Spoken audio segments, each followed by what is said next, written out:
Hello. Okay, so this week the focus has been on working with the African American community and how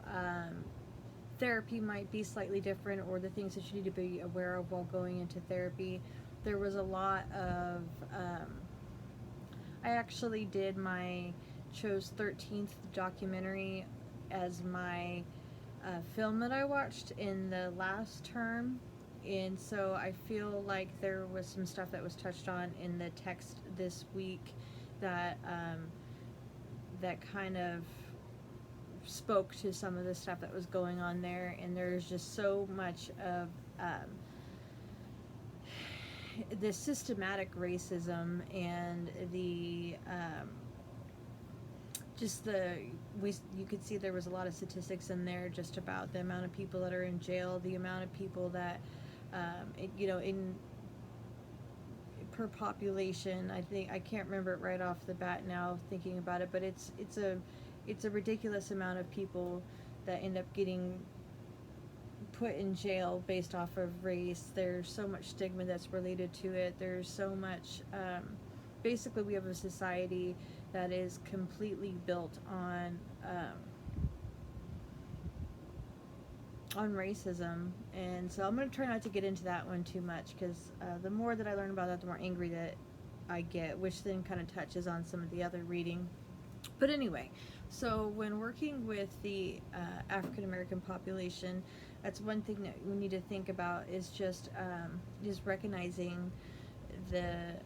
that racism and that discrimination that they have most likely experienced throughout their lifetime, and then also understanding. I have a couple of friends of mine who have recently gotten into therapy, and one of the biggest things that they have told me that is important to them when looking for a therapist is the therapist not trying to necessarily say that they understand what they're going through, especially if it's like a white therapist, and they're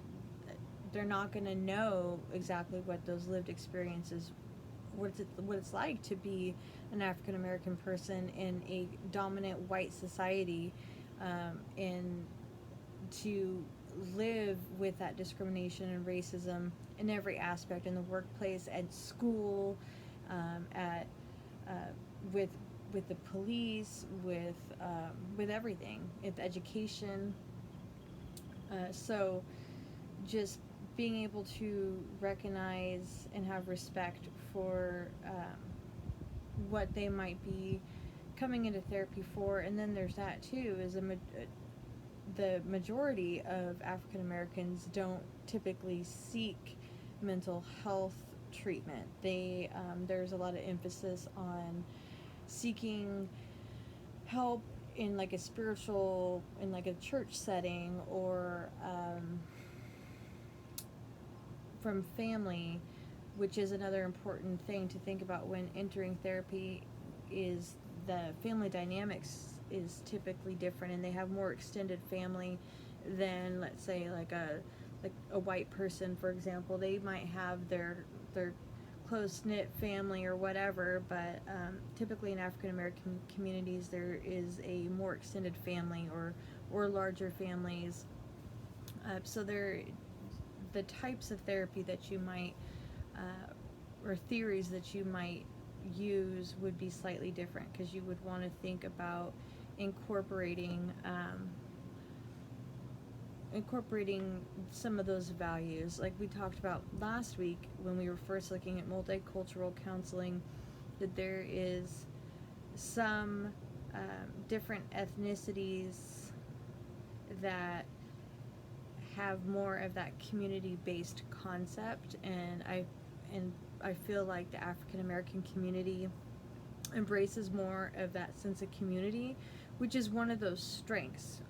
It talks about identifying those strengths and highlighting that, and I think that that support system that can be found within the African American community, and that larger extended family could be a huge benefit. It's also something that you need to take into consideration, like what's the dynamics look like in the house, What's the role that the individual is taking on? Are they having to take on more than one role within the home? Are they having to take on more responsibilities? Are What has been their experience with systematic racism? What's been their experience with discrimination, both in the workplace and um, in their community and throughout education? I also, coming from the substance abuse world, I did find it pretty interesting that typically the African American community has lower rates of substance use than I think predominantly whites are the most have the highest rates of substance use, but I think a lot of those numbers aren't super accurate because of the lack of trust that has been formed. That goes back to African Americans not typically, or not their first route typically isn't going to mental health treatment, and a lot of that is because of that lack of trust. And I feel like the same thing goes for substance use treatment, is that they have fear of being judged. I recently was part of a resources for a Juneteenth celebration, and so I looked at some statistics for that, and it was something like I want to say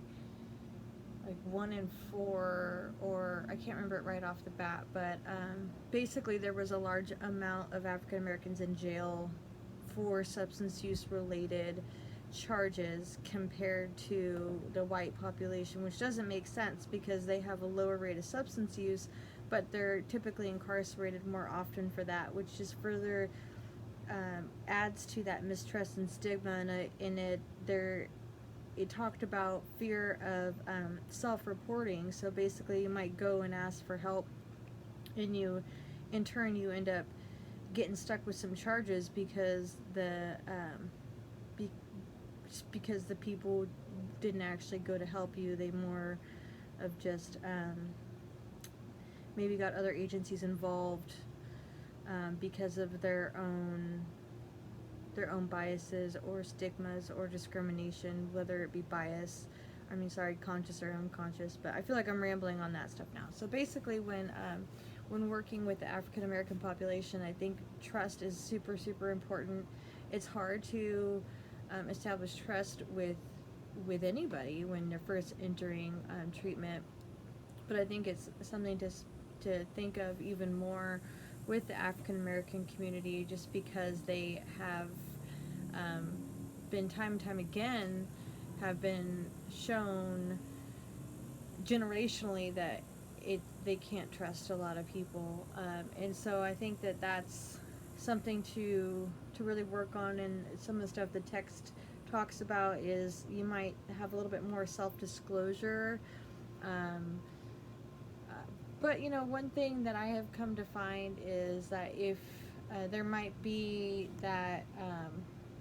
barrier and trust, but once you develop that trust, I feel like you're really welcomed into the family, so to speak, and you become part of that community. And once you're part of that community, there is so much love and communication and understanding and respect. And so I think just as a therapist, kind of becoming part of that extended family is going to be an important part of being able to help the client engage in therapy. And then we also looked at, I talked some more about white privilege, and it talked about just that identification of white privilege, and that guilt and shame that might be associated, and that denial that some might have, and then also being able to have a healthy amount of guilt and shame, and then not making it not having that white guilt to where you just end up making it about yourself at the end of the day, and taking away from that oppression that somebody else might have, and just being able to recognize your own stuff, and being able to know that like life was just, as much as people might not want to admit it, because we all have we all have our own traumas. We all experience bad days, and so it's hard to say that my bad day is wasn't hard, so to speak. But even there's so many aspects about my life that are automatically easier just because I was born white. It talks about, like, black women in particular have it pretty rough, because not only do they have they're black, and so they're dealing with all of that racism and discrimination and all of that, but then they also have the gender aspect of it, and so they might not they kind of have a double whammy there, so to speak, and there's just all that stigma that's associated with that. And so again, I'm rambling and I'm thinking out loud, so I apologize for that. But those are all just kind of thoughts that are going through my mind with all of the material that's going this week. I think a lot of it's just really that self-reflection, education, identification of where I come from, but also building that trust and allowing, because how the client views themselves and how their experience with their environments and racism and discrimination and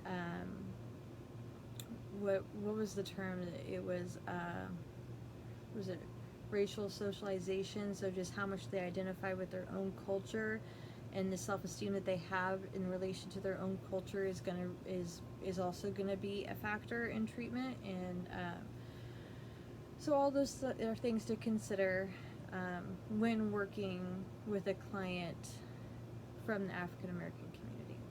So, thank you.